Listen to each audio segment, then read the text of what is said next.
Welcome, everybody. I'm Natalie, and this is Life After a Cult. Thought we'd do something fun today. I've been keeping track of questions that I've been getting on my channel that I've not answered, or at least I don't think I've answered, but sometimes people send me really fun questions.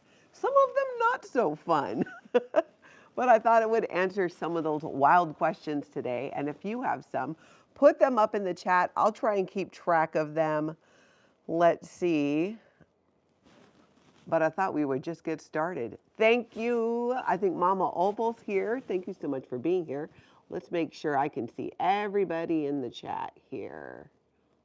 Okay, there we go. There we go. I'm just going to start. You guys can jump in at any time. And what I would love to see as well, if you know the answers to some of these questions or you want to answer them yourself, let me know. All right, so I'm just going to start with the first one. These are in no particular order, but first, Natalie's Body Satan is here. Hey, DP Neverin, aloha. Selena, good to see you from Illinois. Janet from another planet, aloha. Hello, Boda, everybody. Nita's Nooks, hello to you. Hey, no one, good to see you. This is going to be fun. And remember, you can answer these questions as well in the chat. Chantel, good to see you. Catherine Churchill, aloha to you. Love Maddie, welcome. Welcome and aloha, everybody. Double tap that screen for the like. And if you like my content, hit that subscribe or check your subscribe too if you already think you're subscribed to my channel. Let's see. Kaza. Oh, first live from Australia. Is it Kaza? I'm going to pronounce it like that. Hey, Linda. Welcome. Okay, I'm going to start jumping into some of these questions, you guys. And remember, play along if you want to answer them too. What's the wildest thing you were ever told to believe in Scientology? For me, I think it is, of course, it's not just the Xenu story that there was once a galactic overlord, per L. Ron Hubbard, who was having a problem with overpopulation. So he took all these people / aliens / beings from other planets, brought them over to Earth, froze them in ice cubes, threw them into volcanoes, and blew them up. And the spirit, the souls, those alien souls, all attached to us. And that's why we all have issues here on Earth. That is a Scientology belief that you don't find out right off the bat. You got to pay a ton of money to find that out. But the wildest part of that is not just that. For me, the wildest part of that belief is that you can address body thetans that like live on the moon or are thousands of miles away. I think that is probably the wildest thing that I learned about in Scientology. That part there, more so that they're old, they don't even have to be attached to you. They can be on the moon or in Venus, I guess, or wherever body thetans go. Another one, if you could have a fake phone call with L. Ron Hubbard, who, if you're new to my channel, L. Ron Hubbard is the founder of Scientology. If you could have a fake phone call with L. Ron Hubbard, what would you say? I wonder why it says fake phone call. Why not just phone call? Well, maybe it's because I do these phone skits. I don't know. What would I say? So if I could have a phone call with L. Ron Hubbard, what would I say? Super Weekend Warrior, I'm glad you love my Cartman impression. Thank you. What would I say? You know what I think I would say? I would say, we're on to you. We know the truth. I see you, L. Ron Hubbard. We know you've been trying to scam people since day one. That is probably what I would say. You guys tell me, what would you say if you could have a phone conversation with L. Ron Hubbard? I want to see. Boda, I'm glad you like the phone skits. I enjoy doing them, and I think it's a fun way to share some information and put some things in perspective as well. I love being able to do that with humor. All right. Hey, Marcy, thank you for being here. Next question. If you could, oh no, we did that one. What's a Scientology rule that still weirdly sticks with you? Oh, I would probably have to say a weird Scientology rule that still sticks with me. It's not weird. Never going past a word you don't fully understand. That's not weird. So I'm not going to say that one. And I just think that's a good idea because you can better understand something if you understand all the words. But what is a Scientology rule that weirdly sticks with you? Probably, and I'm pretty sure there's probably other versions of this elsewhere, but in Scientology, wow, it's not even weird. You know why? Because not that much sticks with me. But I think it was like what is it he said about production? Like production is the basis of morale, right? There is some truth to that because, when we're busy and we're getting things done, I feel like we just feel better. Hey, Lily, good morning from Australia. But it's not really so weird. But I think what makes it weird is the solution becomes, oh, you're not feeling well? Do work. Oh, you're depressed? Do work. Oh, you just had a fight with your spouse? Do work. Because that was the solution in Scientology. All the time. If you complained about anything, you need to do manual labor. If you want to leave Scientology and you're having doubts, manual labor. So that whole point of view around being busy and doing work is probably kind of a weird rule that sticks with me a little bit because it's kind of my default. So I'll think, oh, I just need to be productive and do something to get me out of this. And no, sometimes you got to just process and feel your emotions. I'm working through the loss of my partner of 11 years who passed away 8 months ago now. And it would be a lot different today if I was still stuck in Scientology. Let me scoot up here. It sure is, Pakluck, Scientology is a complete and utter crock. I agree. What's the strangest punishment you ever had to do in Scientology? Strangest punishment is probably the time I was in Los Angeles and I was a member of the Sea Organization. That's Scientology's paramilitary branch. And I had gone to Los Angeles because I wanted to leave the Sea Organization. And this is a little trigger warning, because I'm just going to talk a little bit about SA. I was SA'd. It was covered up by Scientology. And how does that answer this question? Oh, what's the strangest punishment? I had to paint the office, the security office of the security guards. Yeah, because I wanted to leave Scientology. I had just been SA'd. They completely covered it up. And I had to paint the inside of the security office. That was punishment for wanting to leave. And believe it or not, for being SA'd. They're very twisted like that. Very twisted. Hey, Tony Hoban. So that's probably the weirdest punishment, just given the circumstances, because who does that? That it's totally up there with the things that make Scientology a cult. Let's see. Let me grab another one here. If a Scientologist secretly watches your channel, what would you tell them? Okay, Scientologists do secretly watch my channel, which is awesome. What would I tell them? I think that their doubts are valid, that the things that rub you the wrong way about Scientology, or if you feel you're being taken advantage of, or you've seen something that was not okay, it was abusive, then maybe, hold on, I totally forgot the question, my own question. Oh yeah, if Scientologist watches my channel. Your doubts are valid. I think that's the biggest thing. Because for me, when I wanted to leave Scientology, they of course try to talk you out of all the reasons why you want to leave and gaslight you into believing that didn't happen. What are you talking about? Totally the way it goes. Totally the way it goes. So I would just validate that your doubts are valid and you can just leave. You can just walk away. You owe no explanation. Hey, Anna from Canada. Hey, from this I know. You do not owe a Scientology an explanation. If you want to leave, leave. Get out of there.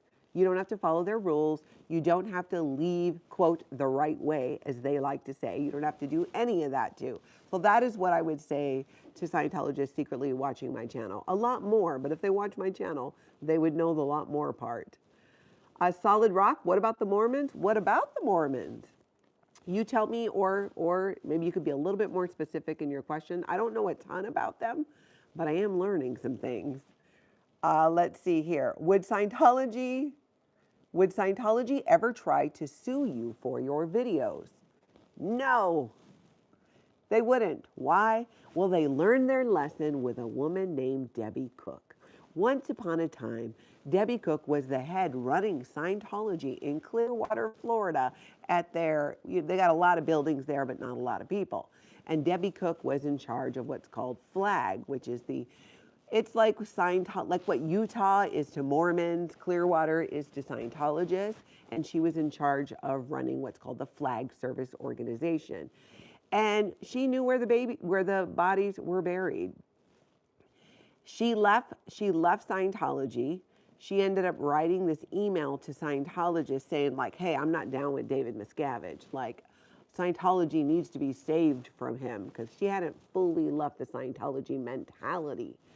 So they sued her because she had like an NDA or something. This is the last time Scientology tried to sue someone, because it backfired like crazy. It totally backfired. Why? Because when they took her to court and they put Debbie Cook on the stand, what happened? She started talking about the abuses that she experienced and witnessed, and now it was on the court record.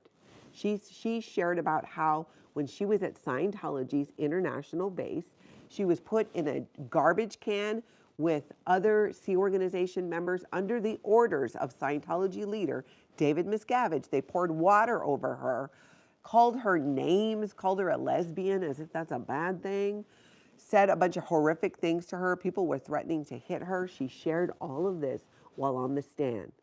Well, Scientology's lawyers were like, we're not down with that. No, no, no, we're not having this happen. They shut it down.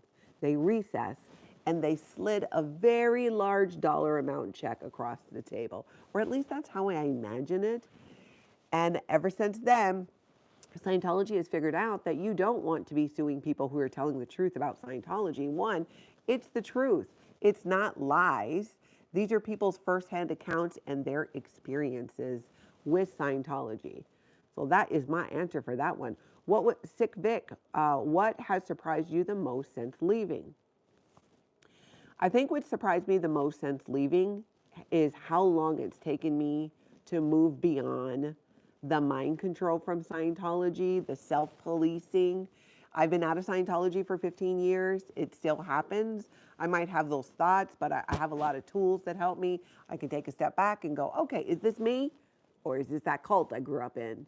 And I try to differentiate that way. That's a great question, Sick Vic. Thanks so much for that.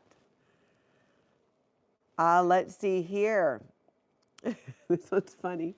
If Scientology had a theme park, what would the rides be like?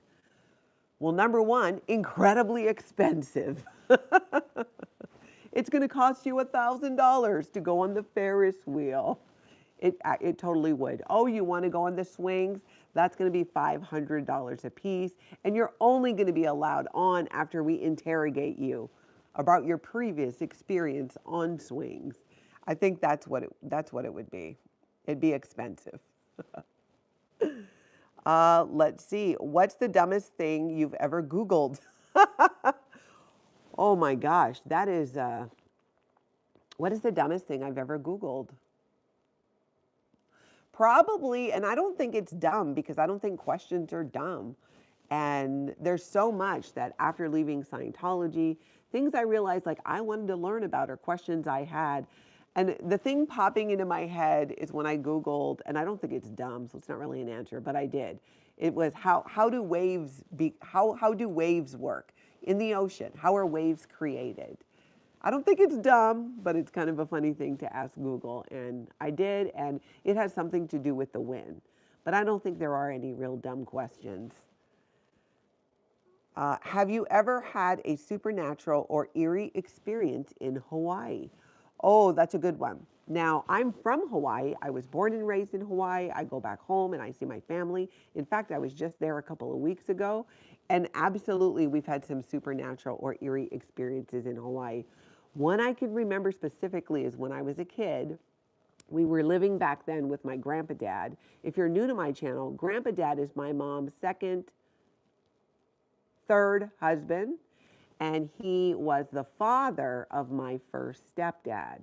So my mom was married to one man, divorced him, and married his dad. So my grandpa became my dad, therefore Grandpa Dad. I didn't call him Grandpa Dad, but I find it's easier to refer to him as Grandpa Dad so people know what I'm talking about on account that I had 3 stepdads. So we were living with Grandpa Dad in Hawaii. And in fact, if you guys were with me on my last trip to Hawaii, I live streamed in front of the house that we grew up in. And one night, y'all remember the cable boxes that you push the buttons on? I'm really dating myself now. It had a long cord. It was like a brown rectangular box, and you push the buttons to change the channel.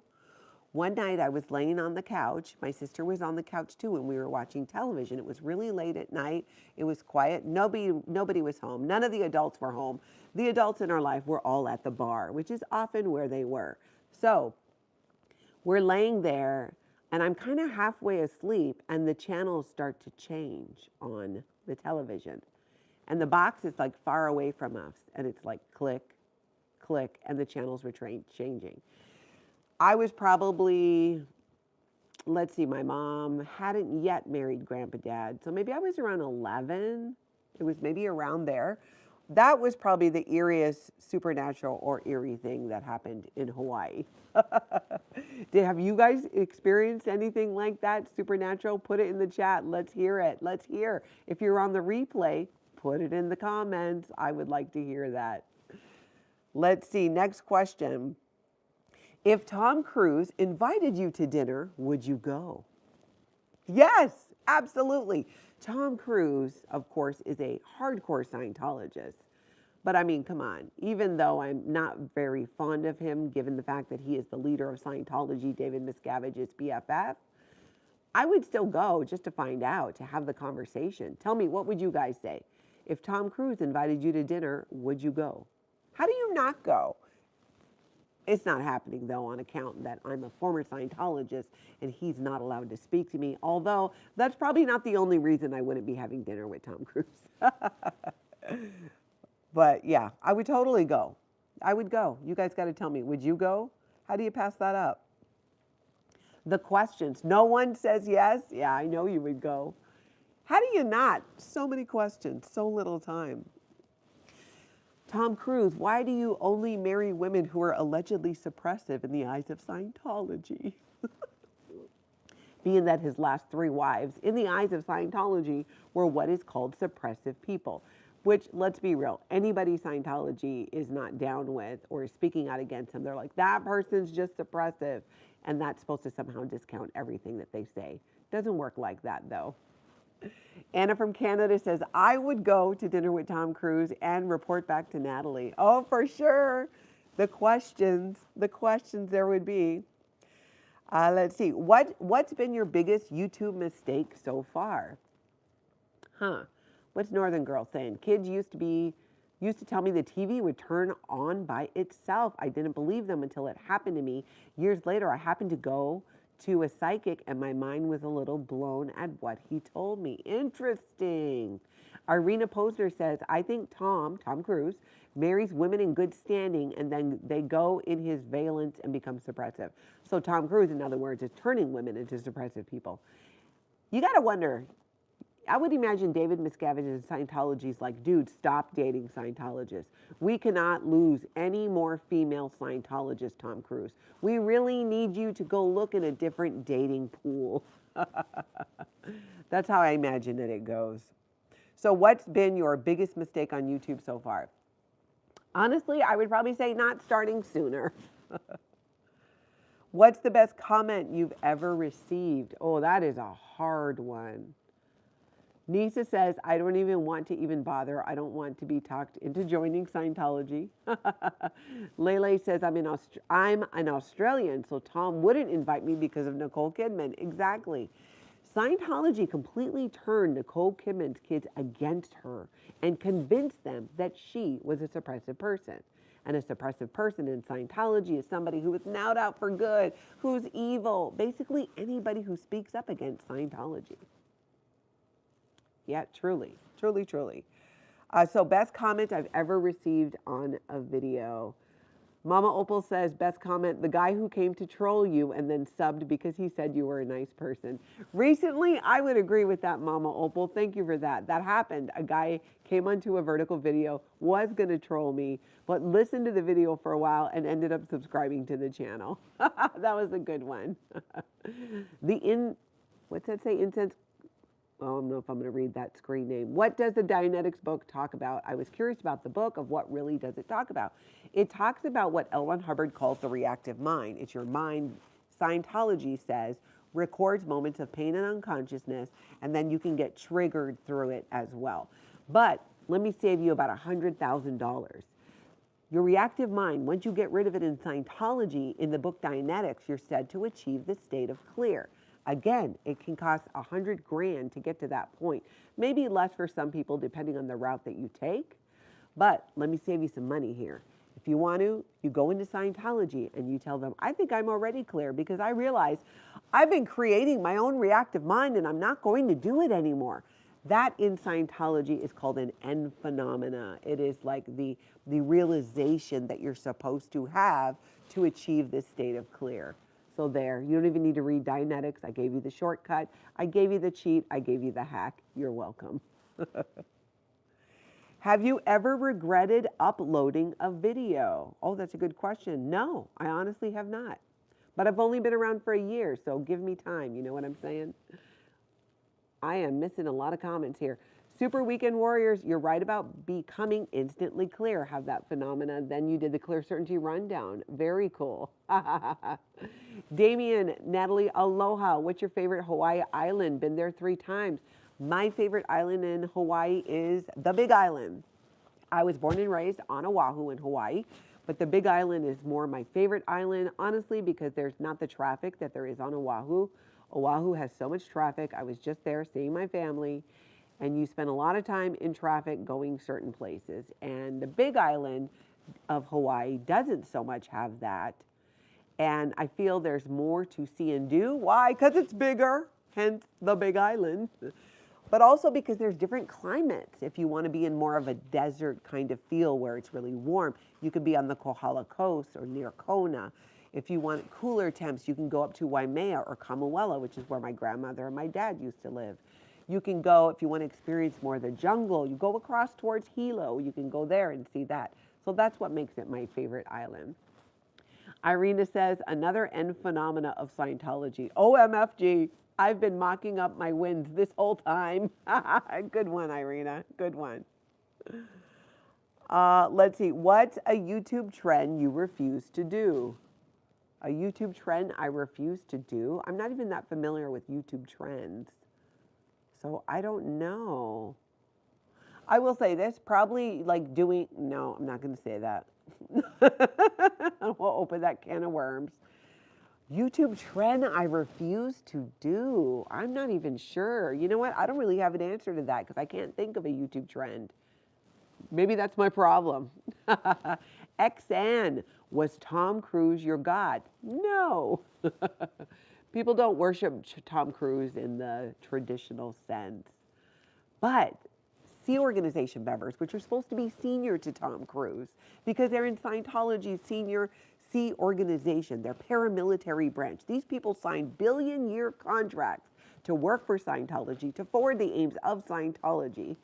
And Tom Cruise has taken advantage of some of that slave labor there, doing things for him.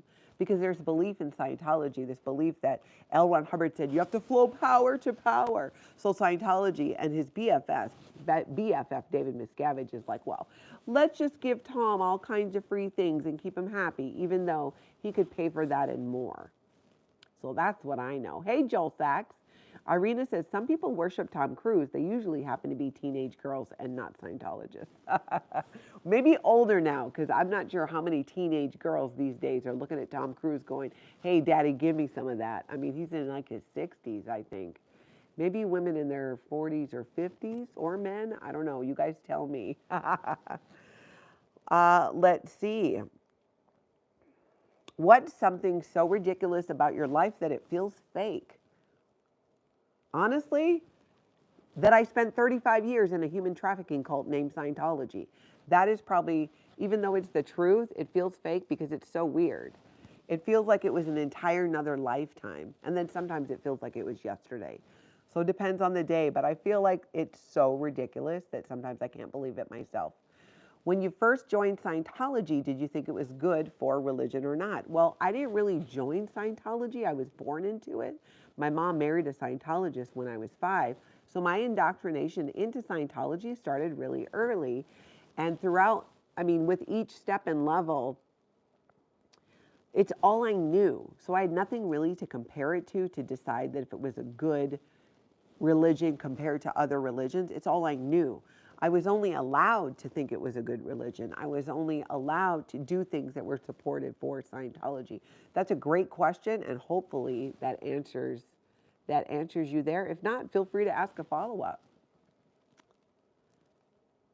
Allie, Tom Cruise looks like he's had a lot of work done on the face, just like David Miscavige. Kinda, maybe. He definitely looks like maybe he had some filler. And I'm not even going to throw shade at them for that, because I'm like, you know, you do you, boo. You do what you want to do. I don't have any filler or Botox, but I'm not above it.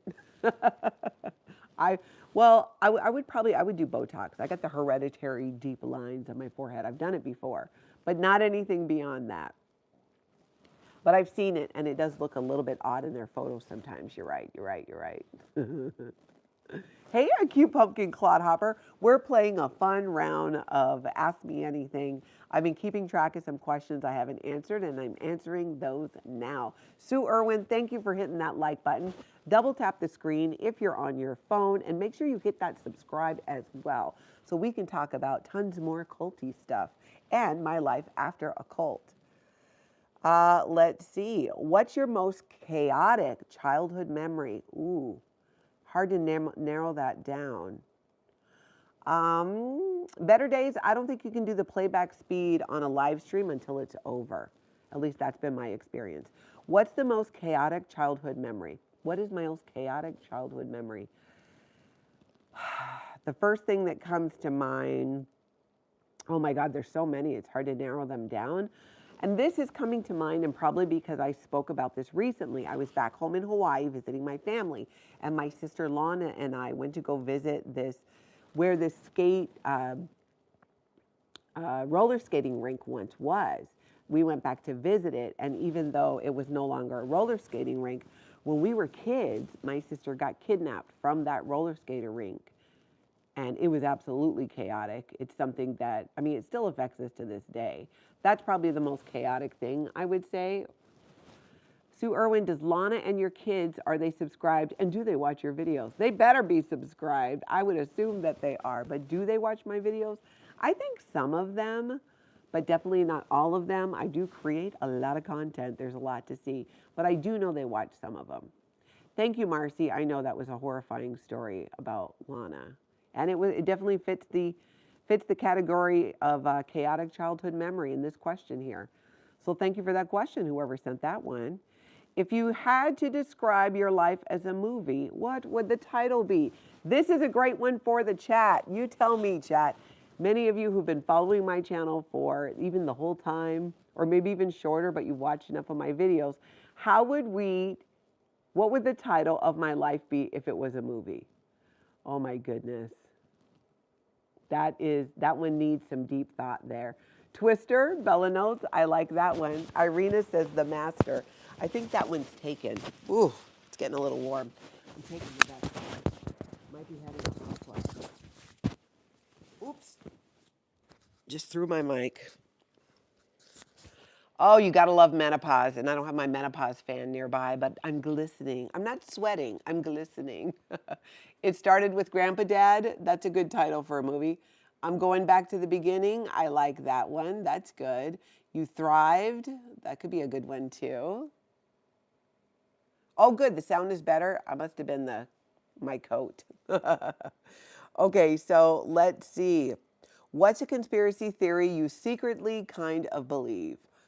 Oh, well, I don't even secretly kind of believe it, and it is aliens.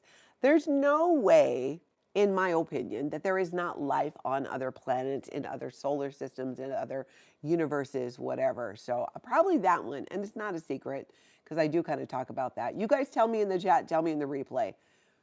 You can answer the question, which was, what's a conspiracy theory you secretly believe in? Or tell me if you're yes or no on the aliens. Because I totally think there's aliens. Which it sounds weird to say aliens, because we're aliens to aliens. Other life forms? I like other life forms, but yes, I do. Better Days Now says, yes, there must be aliens. Irina says, I think there is life in space, but it can end up being just microbes and viruses. That's true, it could be.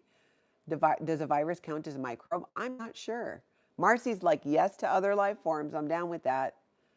Acute pumpkin clodhoppers. Conspiracy theory. They secretly, what was it? Secretly believe we never went to the moon. I've heard that one. Anna from Canada, besides the people clams, the weirdest thing I learned by survivors of Scientology is about operating Thetan level 8. That was exceptionally radical and odd. I would agree with that. Supposedly aliens helped start this planet. Better days now. That's a good one. Yeah. I'm down with that. Tony Hoban, too, says, I'm down with other beings out there. Kellis says, I think that we are narcissistic and self-centered if we think we are the only intelligent humanoid life forms in the galaxy. I agree. I agree with that completely. All right, let's see. If you had to join a cult, this is going to be a good one for you guys. If you had to join a cult, but you got to pick which one would it be? Oh gosh. If I had to join a cult and that's such an odd question, but still interesting. Honestly, I would probably, it sounds, I don't want to pick Scientology, but it's what I know. And it's the most difficult cult to recover from. That's what cult experts say. And I like a challenge, so I probably would say Scientology. Plus, it's the only one I really know. I don't want to be in the Moonies because I don't want people telling me who I got to marry. Yeah, I don't know. Tell me if you guys have a different idea on that. I'm catching up here. You would have to be, Kellis, you would have to be my own made up call because cult, because all the other ones you have to listen to someone else and I have defiant problems. I get that. I would be like the cult of alohatology, which we joke all the time on my channel that we are the cult of alohatology because we believe in living aloha, being kind to people. Oh, Lele, the cult of Jason Momoa. Take my money. Take my money and sign me up. Yes. I would totally join the cult of Jason Momoa. From this I know says TikTok dancing cult. Maybe. They're super creepy though. Selena, yep, she's down with other life forms. I agree. Better days now. I've not seen any Dolores Cannon videos.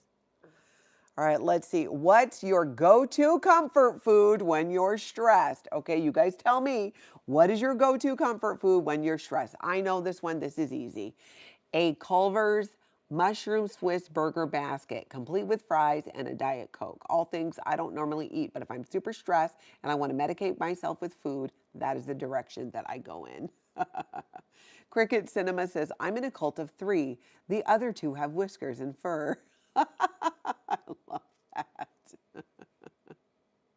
Kellis says, okay, I have to join that cult first because he's hot. This is the Jason Momoa cult. He's nice, and I think he's probably too free-loving Hawaiian to put up too many rules on me. I agree. We should look into that and see if he's got one. If not, encourage him to do it.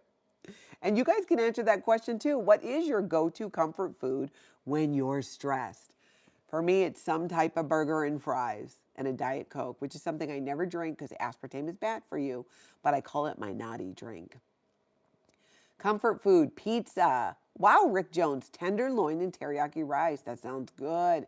Chicken Tuscan soup. Tony Hoban is making that right now. Acute pumpkin clodhopper's go-to comfort food is mint chocolate ice cream. Nice. A book cult is for you, Rin. Nisa says pizza, or I would make myself some mac and cheese. That is the go-to. Filet mignon from Acute Pumpkin Clodhopper. That is some fancy stress food. I love it. Jay says In-N-Out with a large Dr. Pepper. That's the stress food. Love it. Let's see. What's the best and worst part of being a content creator?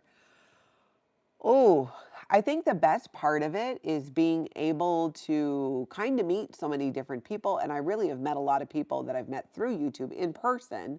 So I guess it has been meeting people, but having access to so many people where you can share your thoughts, your feelings in the live chat when I do videos or in the comments and asking questions. I think that's the best part of it, is having that interaction and being able to reach a lot of people with the message that cults are bad And here are signs to look out for cults. Online cults. Here's cult behavior. Scientology is a human trafficking cult. That's probably the best part of it. The worst part of being a content creator, the worst part, probably, probably, but I don't deal with it. So it's easy to say, oh, dealing with drama. But things that aren't related to the content that I create or the purpose of my channel, I tend to just stay away from. But I would probably say that's probably the worst part of it, is maintaining those boundaries of, hey, this is who I am. This is my channel. This is what I'm doing on my channel. These are the things that we talk about, and not letting it get derailed by trolls or people who have a different type of agenda. That I would probably say is the worst part of being a content creator. Ooh, cream cheese filled. Jalapeno poppers. Oh my God, I'm getting hungry now. Have you ever accidentally sent a text to the wrong person? Yes, but I can't remember exactly what it was. Better days now. Do you have friends or family that you wish you could get out? Yes. I do have some family by marriage that are barely involved in Scientology, but unfortunately, they still follow the rules of disconnection. And because they're threatened by their family who are still in Scientology. I do have some friends that I would like to see out, but honestly, there's probably 3 people that I actually really miss still 15 years later. So yes, it would be those people. That's a great question. Thank you, Lily. I admire you for standing your ground with your boundaries for BS. I think it's the only way, in my opinion, for me to be on YouTube, for me to be a content creator, is going to be having and maintaining boundaries. And honestly, I think it's better for the audience too, when the audience knows, the viewers know what those boundaries are, what to expect, and participate within those. I think it's a good thing. I think where things go off the rails for content creators is not, again, maintaining those boundaries or recognizing that they should even have boundaries. And people can have different boundaries. Each content creator is their own person doing their own thing. Like, I have different boundaries from other content creators, and they have different ones from me. Let's see. What's a random talent you have that no one knows about? Oh gosh, I don't think I have a random. Oh, okay, here's a random talent that probably you guys don't know about. Thank you, Sabudu. Congrats for leaving. I know it's hard. I'm an ex-Buddhist. Interesting. Love Maddie said boundaries are an important thing to have. Absolutely. So what's a random talent you have that no one knows? I have this strange knack for, so I love music. I listen to music. I've never really played music. I love music, but I'm not like obsessed with it. So for me, this is kind of an odd talent to have because I'm not super into it. I'll hear a song, and if it's being sampled or a section of the song is stolen from another song, somehow I know what that song is. I can't say 100% of the time, but a ridiculous amount of time.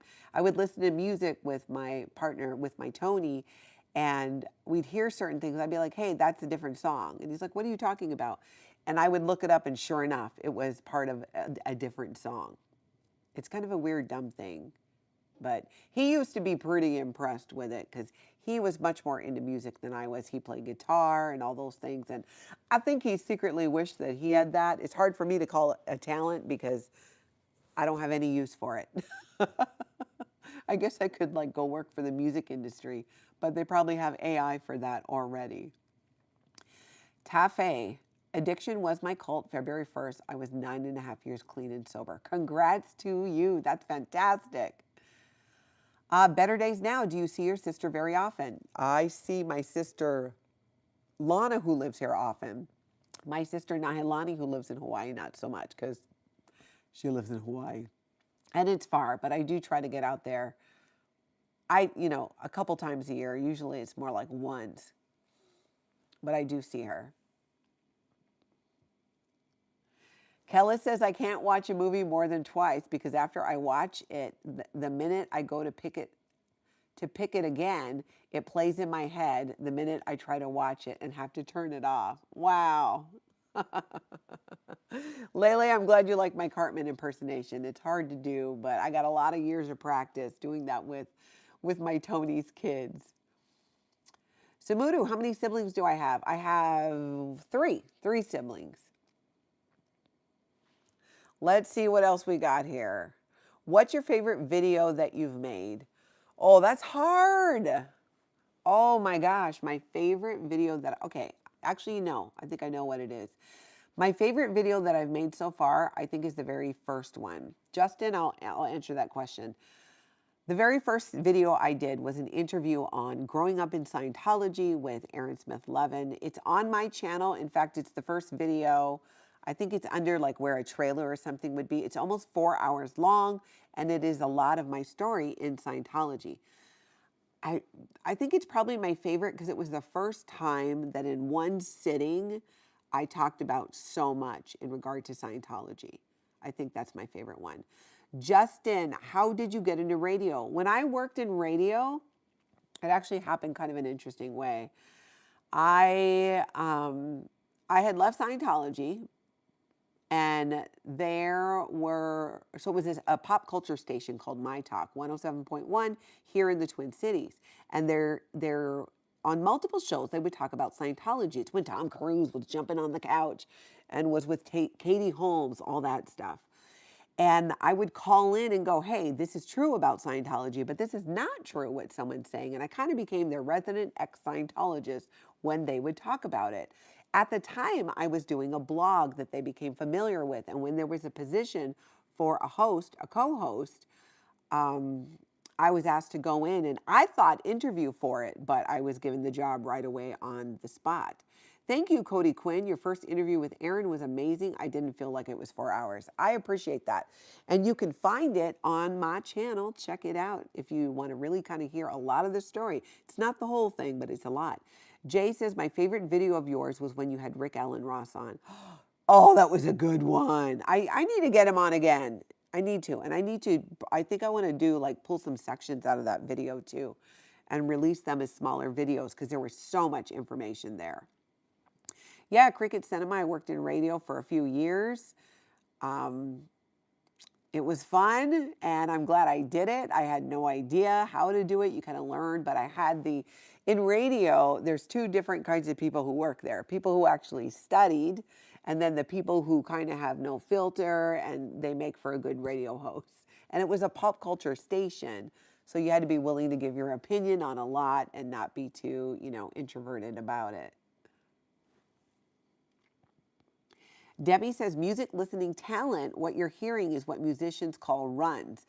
This has happened to me in a long MRI session. The frequencies they use trigger the creative side of the brain. Oh, interesting.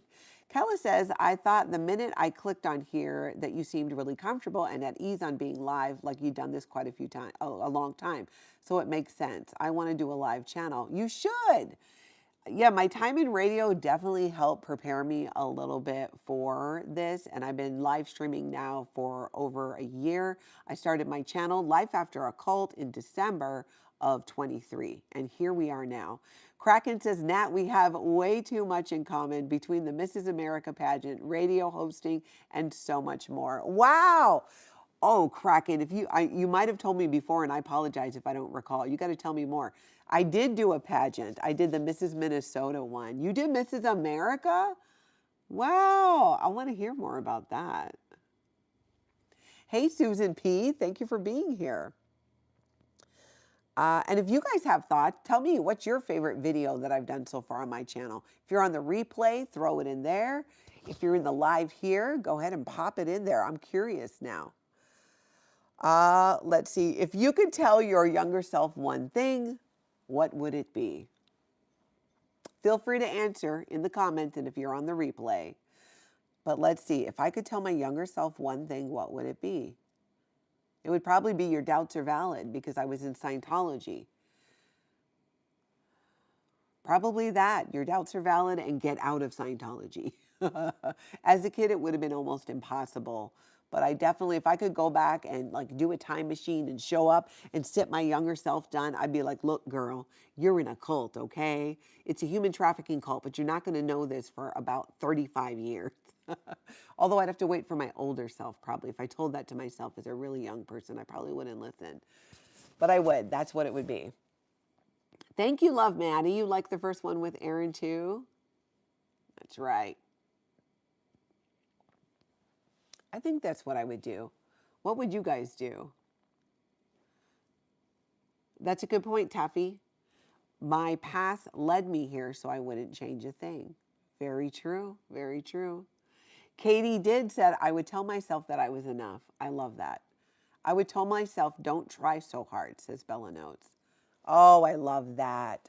That's true. That's a good one. And that is something I think about a lot these days, like what is trying enough? Because in Scientology, especially in the Sea Organization, Scientology's paramilitary branch, we didn't learn, we didn't have the tools of like when, of self-care and knowing that, okay, you're pushing yourself too hard. There was none of that. That is something, honestly, that I'm starting to learn now. Even though I've been out of Scientology for 15 years, I didn't realize that my drive and a lot of the way I was working, I just thought I had a really good work ethic. And I do, but I take it too far, or I've taken it too far in the past. Learning to take breaks, learning to step away from things and take the time to process is something I didn't learn until way after leaving Scientology. Let's see. Have you ever gone down a rabbit hole researching for a video? Oh my gosh, yes, all the time. Hold on, I gotta put my leg out here. I'm getting a cramp in my leg. Oh. Have you ever gone down a rabbit hole researching for a video? Yes, I have, on multiple. Let's see, what are some new ones here?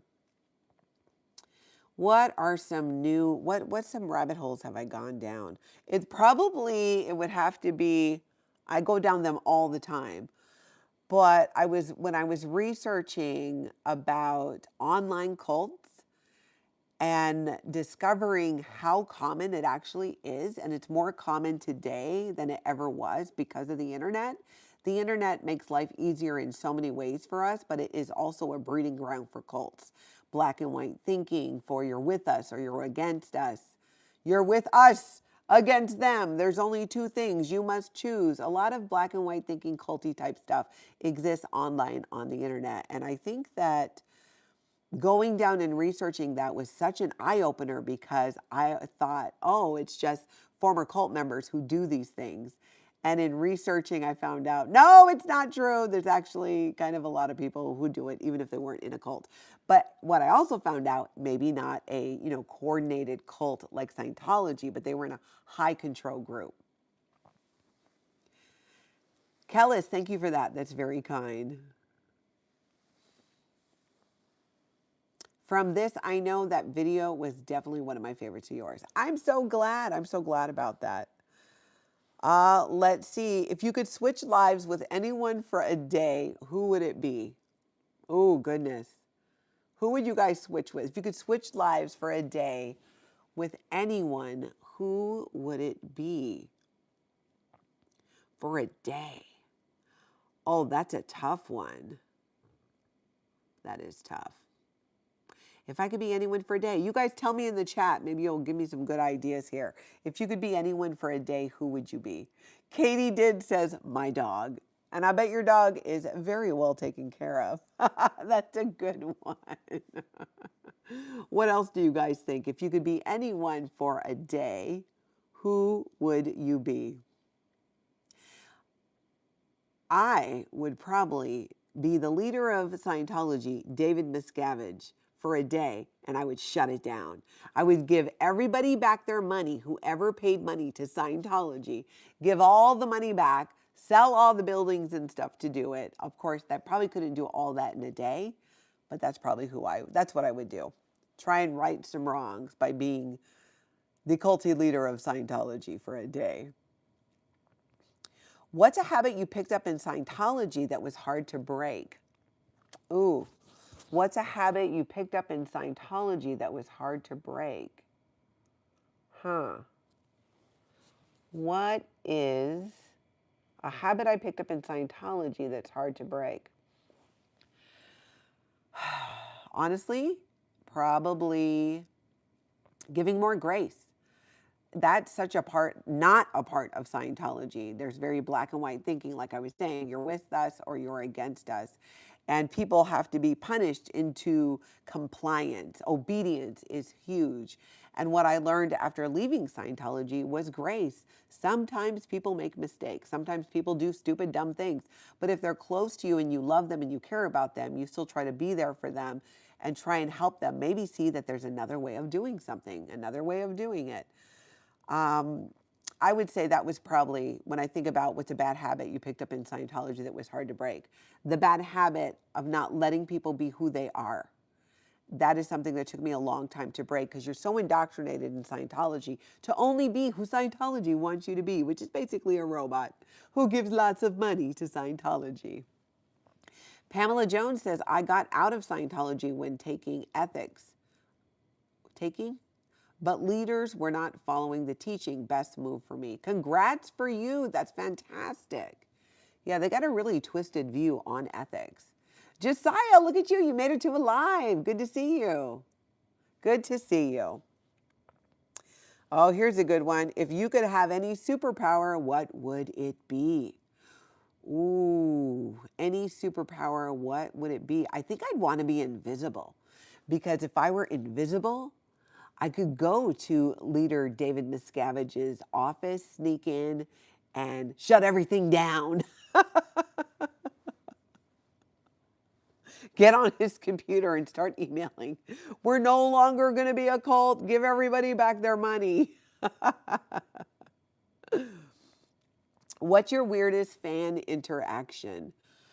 Weirdest?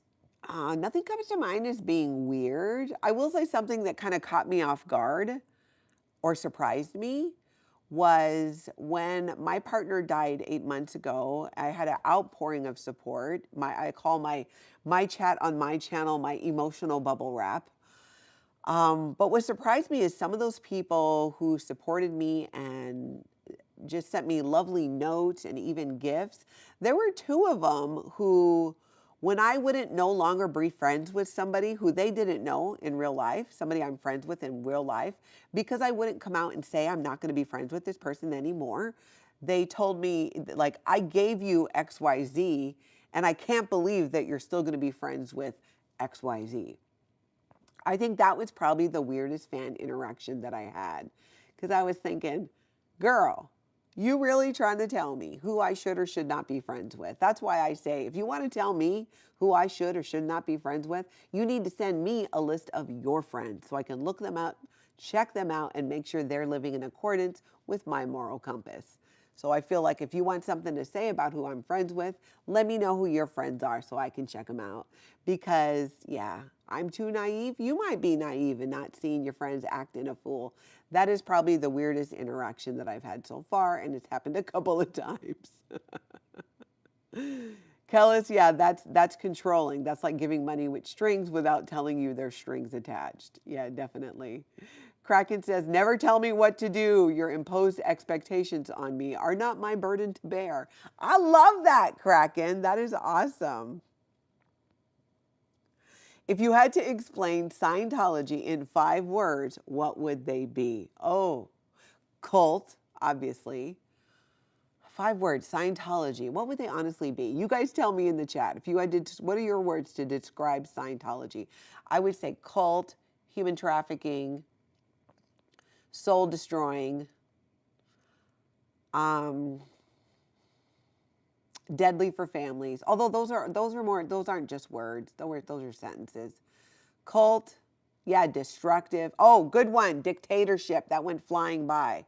For sure. Cult, dictatorship, mind control, brainwashing, broke. Because those are the things that will happen if you join the cult of Scientology. You will be in a cult, you will get brainwashing, you will have mind control, and you will be broke. I thought there was 1 month in there, but I forgot. That's right, Eileen, the culty behavior. Amy Kimball, good one. Isolating. Isolating is a good one. That is a good one. Madly in love with Jesus, overworking people. That is obvious. That's a good one too. That is a really good one. Manipulating, good one, Amy Kimball. Nisa, if you were to start your life over again, what would you do differently? Well, leave Scientology sooner is the first thing that comes to mind. Yeah, honestly, that would be it. I didn't join Scientology. I was raised in Scientology, so it's all I knew for a long time. And I knew what the rules are, and I couldn't really question, and I couldn't really leave without risking losing my family. So I would say that's my answer to that. Puddings, can you remember the day you felt when you first joined? The way you felt when you first joined? Did you feel purpose? Do you miss it all or anyone? Well, I grew up in it. I didn't really join, but I can answer your question. I did feel purpose when I joined the Sea Organization. I believed that we were helping people, that my billion-year contract, I dedicated 1 billion years of my life and lives to come. When I was 13 when I signed my first Sea Organization contract, and I was, I think, 16 or so when I joined the Sea Organization itself. Yeah, I kind of forgot part of that question, but yeah, going back, I think it was, what would I do differently? I would have left Scientology sooner. When, as an adult, I recognized these red flags and had my doubts, I would have left sooner. But I did leave with 3 generations of my family when I finally did leave. It took me 2 years to execute my plan, come up with and execute my plan. Let's see, have you ever had an I need to leave now moment in Scientology? Yes, more than I think I can count. Some of you are familiar with my last straw moment. Many of us, I think you have, it's like a death by 1,000 cuts. Sometimes it's this happens and that happens, but the indoctrination, oh, I just got to go with it. It's me. Scientology wants to convince you, like a lot of other cults, that it's you, not them. No, it's them. It's always them. When it's a cult, it is them. It is always them. Defunct, yeah, the billion-year contract is both ridiculous and hilarious. So very wrong. Yeah, people dedicate themselves that way, and a lot of good people who think they're doing good. So I did feel a strong purpose until more of the cracks started showing, when I was locked in a room and yelled at because I was pregnant, and my husband at the time, we refused to end our pregnancy. It was at a time where in the Sea Organization, you weren't allowed to have kids because they didn't have the facilities to take care of them, which is actually a good thing for them not to be doing. But we refused. And so as punishment, they sent us to a small Scientology organization where we had to work full-time for Scientology and have jobs outside of that. Lily, when was it you realized your free thinking within Scientology? You are free. Oh, my free thinking? Gosh, it was probably in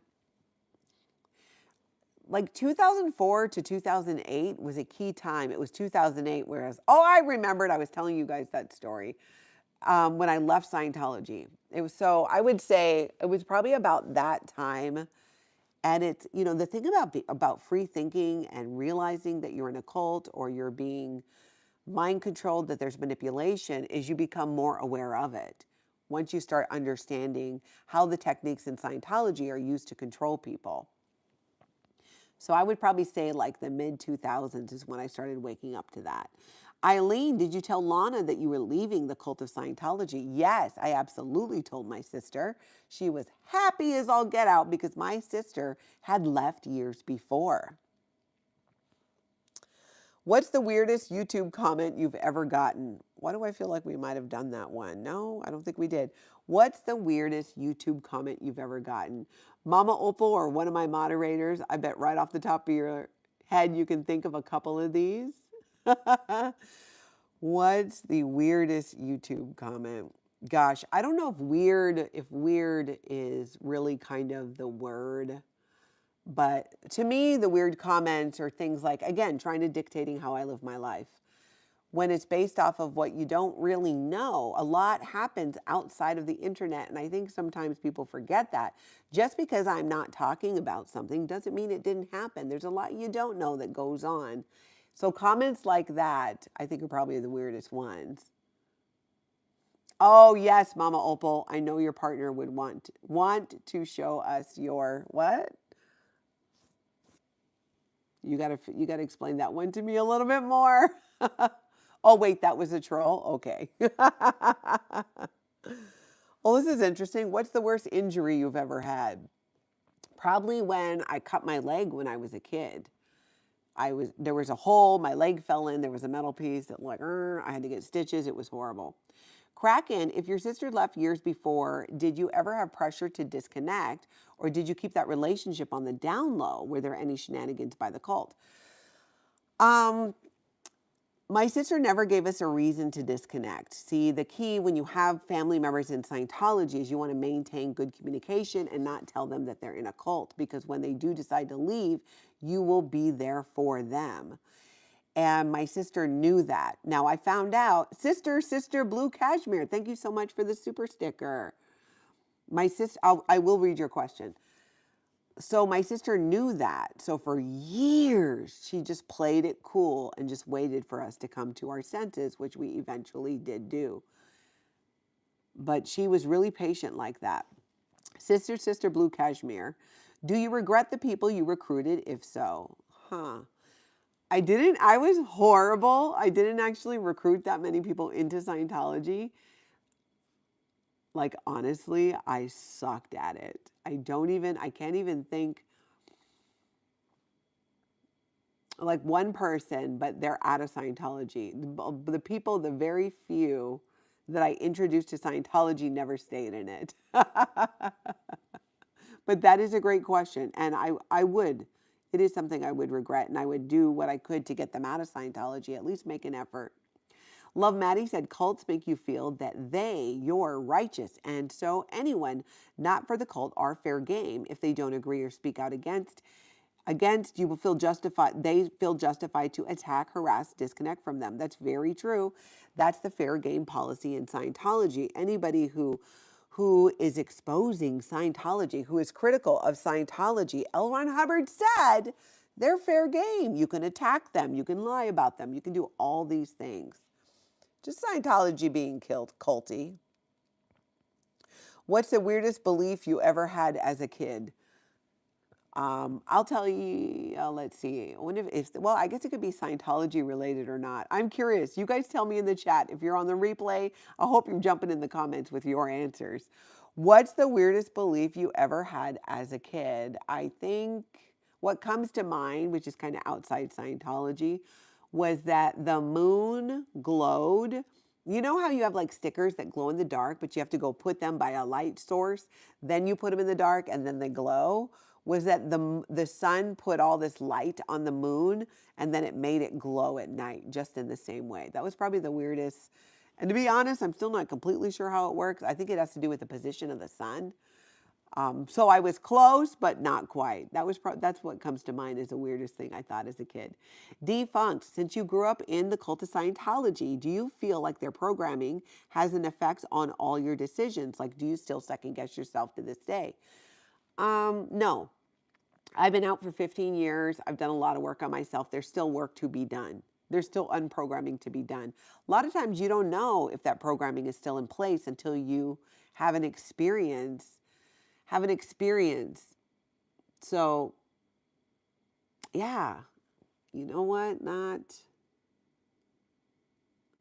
So I would say I don't second guess myself anymore, but if I'm unsure of how I'm reacting to something or it doesn't sit with me, I will stop and say, Natalie, does this have anything to do with Scientology? And try to just make sure. So I still check. I am aware of making sure that doesn't happen. Kelly says, that's adorable about the moon. I choose to believe you were right. Thank you to Northern Girl. That theory is absolutely adorable, not weird at all. Skyfire says the moon reflects the light trim from the, should have that said from or trim? From the sun. I think it's like a mirror. I know it has something to do with that, but I never fully wrapped my head around it. Michael, Scientology doesn't rid you of your reactive mind. It reprograms it. Exactly, exactly. Perla, thank you for the reminder to like and subscribe. So double tap that screen if you're on your phone, and I'd love it if you hit subscribe as well. So we can hang out again. And I do daily recaps of Scientology and other cult news. We laugh about it. We try to unprogram ourselves day by day. All right, let's see. What's the most expensive mistake you've ever made? Staying in Scientology. I mean, there's been nothing more expensive in my life over the years than Scientology and everything that it costs. Kraken, if you could reside in the theme of a movie or television show, maybe even Broadway show, what would it be? If I could reside in the theme of a movie or a television show, maybe even Broadway, what would that be? If I could live in a TV show or a Broadway show, which one would it be? Oh, that's a good question. You got to tell me yours. Great question. If I could reside in a theme of a movie or television show, maybe even Broadway, what would it be? Oh, probably, I mean, one of the movies I saw recently, I did not see it in Broadway, but was Wicked. I would not mind living in Oz, and, everything's so brightly colored, and I really like little people. So that's the one that comes to my head. So probably Wicked right now. And the first one, I like the message too. When she flies off and she's just going to do her own thing. She is going to be herself. I think we can all relate to that. Kelly Bell, I want to live in a Wes Anderson movie. Oh, I get it. So like a theme of a movie like that too. I could totally see that. Marcy, you think on that one and then you let us know. We're all little people, Nat. Yes. Blue Note Vibe. Since being out of Scientology, do they try to harass you or intimidate you in any way? Just curious. I'm in Clearwater. Hey, Blue Notes. No, not really. I mean, there was a private investigator sneaking around a little while after I started my YouTube channel, but nothing that I've noticed. I mean, they got their hands full. Their Office of Special Affairs are overworked, underpaid. People are leaving Scientology. People are leaving the Sea Organization. They just don't have enough people to go around. There are so many people speaking out of about Scientology and their safety in numbers. So I really haven't beyond, here's how they mostly do it. They go into chats and they lie about stuff that I say. Or they try to connect with people who already don't like somebody and then talk in their ear. So they troll that way. Not all trolls are the Office of Special Affairs, but there are people, even volunteers, who do this on the internet. Scientologists, where they volunteer to go and troll YouTube channels, different platforms, to try and promote a false narrative about the creator, to create fights between creators, all of those things. Hopefully that answered that. Let's see. If you were a ghost, who would you haunt? Who would you haunt? If I were a ghost, who would I haunt? Oh, that's a good question. Probably David Miscavige, the leader of Scientology. I would haunt him until he agreed to shut it down and give everybody back their money, starting with my family. Skyfire says, I looked it up. It's exactly like a really bad mirror. Sunlight hits the moon and some light bounces back. Interesting. Kraken says Scientology trolls like seventh grade girls who like the same person. Yeah, they really do troll like that. Massive stage 5 clingers. And you can often tell, and I can tell, by the way, Office of Special Affairs, I know when you email me or you have your people email me. It's really obvious. I'm not going to tell you why. I'm just going to say, hey, girl, hey. Maybe one of those volunteer trolls actually has a change of heart while listening one day. Tony Hoban, that is my hope. And that's why even though I make fun of the Office of Special Affairs, I always like to say, hey, if you want to leave Scientology, or the Sea Organization, we are here to help you. There are 2 organizations that exist to help people after leaving Scientology. Irina says, David Miscavige can keep his money. I want my childhood back. I also want my sister back. He can keep the rest. Irina, I'm so sorry that your sister is still in Scientology. That sucks. Let's see. What's one thing about Hawaii that people always get wrong? So if you guys don't know, I'm born and raised in Hawaii, in case you just jumped in. So there's some Hawaii questions mixed in here. What's the one thing about Hawaii that people always get wrong? I don't know about always, but a big thing I think people get wrong is that people in Hawaii don't like people from the mainland or non-locals or who they call haoles. And that is actually not true, in my opinion. It's what they don't like are people who are pretentious and rude. That has been associated with people from the mainland. People in Hawaii are really friendly and warm. But if you're rude, or in Hawaiian, it's called being hai makamaka, which if you act all stuck up, they don't like that. So it's not true that people in Hawaii have a strong dislike of people from the mainland. It's more that attitude, way of thinking and living that they don't like. It's not aloha. Kraken Studio says, I'd haunt Tom Cruise to give him erectile dysfunction for doing my part to save the women from having to be in his orbit. Kraken, that is very specific. Amber, it's 11 degrees where you are. How cold is it here? Alexa, what's the temperature? Right now, it's 9 degrees Fahrenheit. It's 9. Tonight, expect a low of -7 degrees. Did you hear that? It's going to be -7 tonight. This is not wind chill. This is air temperature. Oh, this weekend, though, it's going to warm up and I can finally leave the house again. Skyfire, I've never visited Alaska. Kelly Bell, you live in Maui? That's awesome. After the fires, people got a little less welcoming, but mostly it's just entitlement that pisses people off. I fit in immediately. Yes, I agree. I agree. When I was growing up there, that's what I noticed too. And as somebody too who was a local there, that's how I felt. Spock hates Scientology or Sciento. People in Hawaii are some of the nicest people I've met, judging by the few I've met. I believe that to be true. Jay says, people in Hawaii were so nice, they often refer to strangers as their brothers and sisters. Very, very true.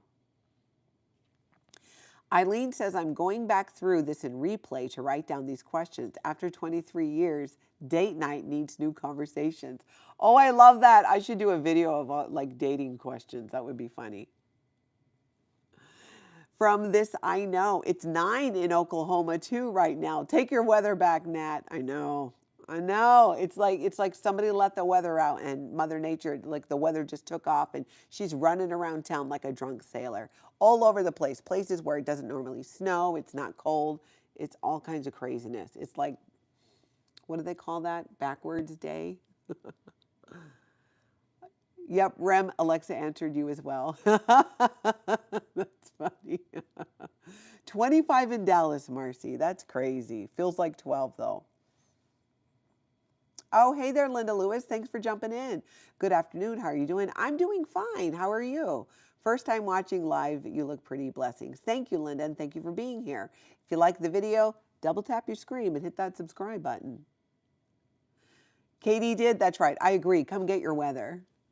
Kraken says, oh, Nat, cult hotline phone calls. How about one where somebody's trying to take you out on a date or someone's calling you thinking they're on a date with a Scientologist?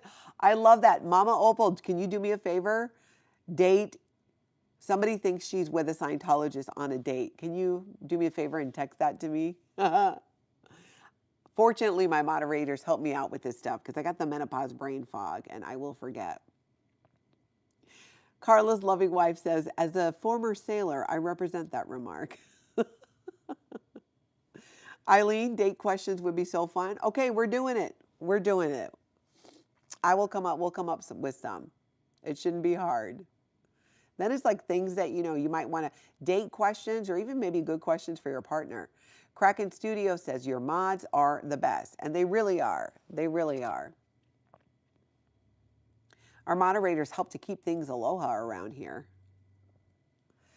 All right, let's see. I'm almost to the end of this here. What's something you really hope happens in the next 5 years? Well, that's a no-brainer that Scientology goes away. And not just Scientology. It's unrealistic, but I would hope all cults, that we just get rid of that way of thinking, that we all agree as a society that, you know what, it's okay to let people believe what they believe and see things as they do. We don't need to force people into one way of thinking. We don't need to force people into thinking there's only ever 2 options, because that's just not true. That's that black and white thinking. But for something to happen in 5 years, for sure, it would be great if Scientology lost their tax exempt status and then dwindled even more than they are now. What about you guys? What would you like to see happen in the next 5 years? Love Maddie says the cult of Scientology loses its tax exempt status. I agree. Tony Hoban, more aloha, less cults. We need to put that on a shirt. More aloha, less culty. Something like that. Got to do that. Whoever's keeping my reminder list, let's throw that on there. That's a good one. What would you actually be doing? Hey, Lily. Melbourne. I keep trying to say it correctly. I say it wrong all the time, but I think it's Melbourne. Melbourne? But isn't Melbourne how an Australian would say it? I've heard too that it's Melbourne. Melbourne, which sounds very American. Jay, Natalie, how did Sea Organization members find the time to date, know each other if they're always working? Well, you would sit together at lunch, again at dinner, and during your time Saturday mornings to do laundry and cleaning. You might connect that way. You really don't have a lot of time to date. That's why in the Sea Organization, people don't date as much as they get married and then divorce because surprise, surprise. But when you've known someone for a couple weeks and you marry them, not always the smartest idea, especially when you're in a cult. No one says Melbourne, Melbourne, Melbourne, Melbourne, Melbourne. But Australians say Melbourne, Melbourne. Thank you, no one. Did I answer that question? Something I really hope that happens in the next 5 years. I think I did that one there. Defunct, suitably jealous. You love Melbourne? Melbourne. Melbourne. Wow. You know what's crazy? Think 5 years ago, February 2020. What did you want versus where you are now? Other than having lost the love of my life, yeah, I'm not sure. I'm not sure how to answer that because where I thought I would want to be, in some ways I'm there, but in some ways I'm not there. But you know what this makes me realize? I need to come up with a new, where do I want to be in 5 years? What do I want my life to look like? Northern girl, Natalie, you're saying Melbourne too much, and now it's sounding weird. I know, right? That happens to me all the time. Thank you, Mama Opal, for the reminder to double tap the like screen and hit that subscribe button too. You can find a lot of my channel. I do interviews with cult specialists, people who specialize in cults, former members as well. And I do a daily recap on Scientology and other culty news pretty much Monday through Saturday for the most part. And now I'm even dropping some newer videos where we really get into some culty thinking, but all with a dose of humor. And that is the thing. There's a lot of ick when it comes to this topic. So I like to bring in as much as humor as I possibly can. Thank you guys so much for being here. We got through that list of questions. We'll do this again. I think dating questions would be fun. Would be great to have a shirt that says cult inside a red circle with a red diagonal across it. Oh, okay, I can put that on the list too. Redoing my merch is something I need to get going on as well. I'm glad you love the questions, Marcy. I love hanging out with you guys. Thank you for being here. I will be back tomorrow, 9 a.m. Central. You will find me on my channel doing a recap of Scientology and culty news. Thank you guys for being here. I hope you get out and have an amazing cult-free day.